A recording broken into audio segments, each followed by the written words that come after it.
Hey everyone, welcome to Bitesize Tea. So in these videos, they're going to be short videos for those of you who do not have time to sit and watch a longer video. You just want bite-sized chunks of information and then you can go.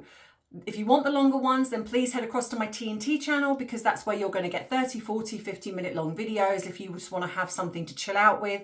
But these are just short and to the point. This one is going to be talking about Trump's recent conversation where he talks about Harry and Meghan. So I'm just going to kind of talk about that. And then other videos are going to be talking about what I've seen in regards to Invictus. If this is the type of video for you, well, my name is Ems. I'm a qualified UK therapist where I use my 20 years experience working in this field where I've studied behaviour, body language, not just what's being said, but also what's not being said, reading between the lines.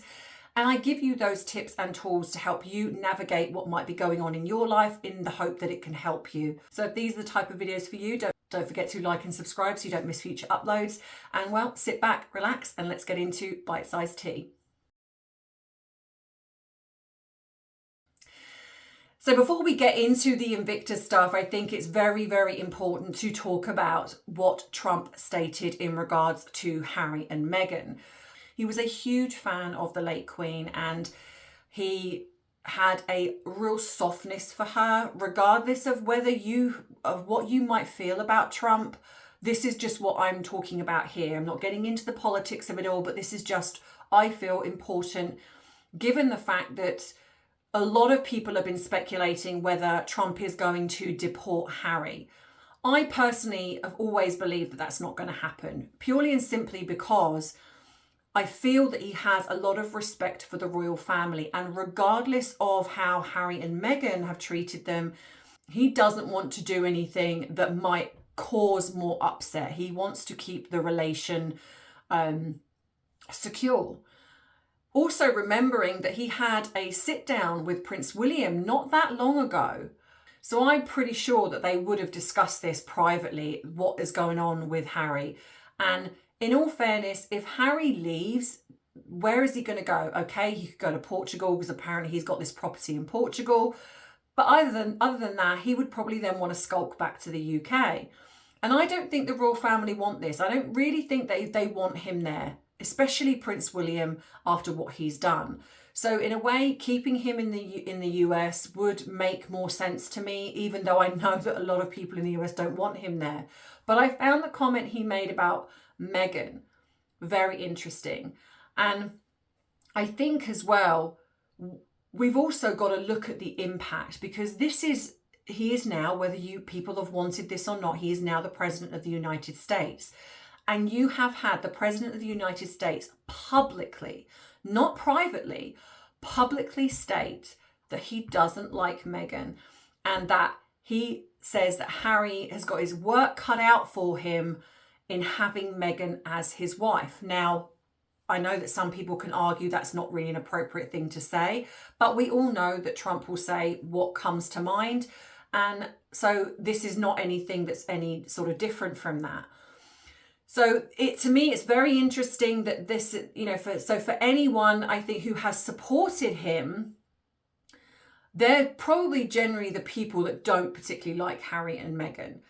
But I do understand why he is saying he's not going to deport Harry. And I don't think that's because he cares about Harry. I think that there's possibly some conversation that has gone on behind the scenes where he's had this discussion with Prince William, and maybe for some reason that they've sort of said it is better to keep him in the US rather than have him back over in the UK. Because let's be honest, most people in the UK don't want Harry back.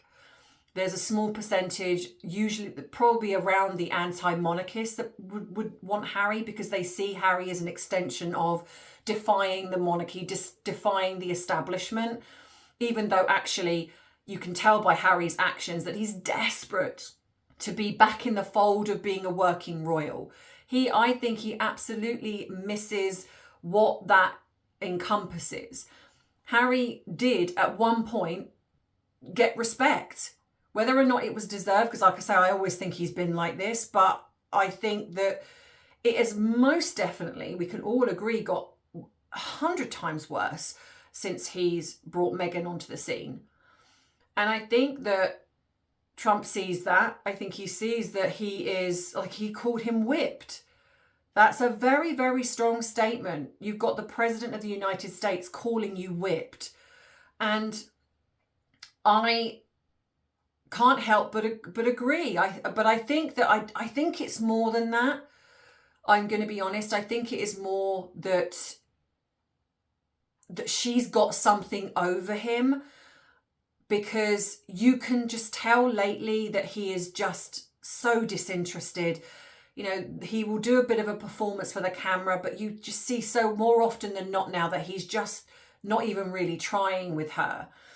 And so this has got to sting. This has got to sting with Trump saying this to him, because when you have someone who was the second most popular royal at one point under the Queen, and now he's at the bottom. He's on par with Andrew, or he's even below Andrew. I'm not quite sure. But that shows you how far down he has dropped. And not only that, he is now becoming a laughingstock in America. The only thing he has now is Invictus. That's literally it. That is all he has. The only thing where he can, in his mind possibly, can command an element of what he had when he was a working royal. And then now you have, like I say, the President of the United States coming out, whereas Biden was kind of different and seemed to allow them to do things. I think it's going to be very, very different now. Because to me, the way Harry and Meghan have been floating around in the States, it's almost as if they're the President and First Lady, like turning up with their convoys of cars and making it seem like they're sort of extra special. Well, I don't think that Trump is going to be okay with that. So I think they're going to see that a lot of things are changing. And to me, this is why they're attempting, in my opinion, to groom Canada. It would not surprise me if we see a move potentially to Canada. It would not surprise me. But then again, we also know that Meghan absolutely covets LA. She covets the Hollywood A-list. This is where she wants to be. This is where she thinks she should be. And probably in her mind cannot understand why she's not. So yeah, I don't know. But let me know what you think in the comments. Do you agree with what Trump said? Do you not agree? Do you think that this is deserved, or do you think it's not deserved? Yeah, so thank you so much for listening. I hope you've enjoyed this one, and there'll be plenty more where this come from. So please don't forget to like and subscribe so you do not miss future uploads. And you can treat me to a cuppa if you so choose, but you don't have to. And yeah, I will see you in the next video. So as always, take care of yourself. I will see you very soon. Bye-bye.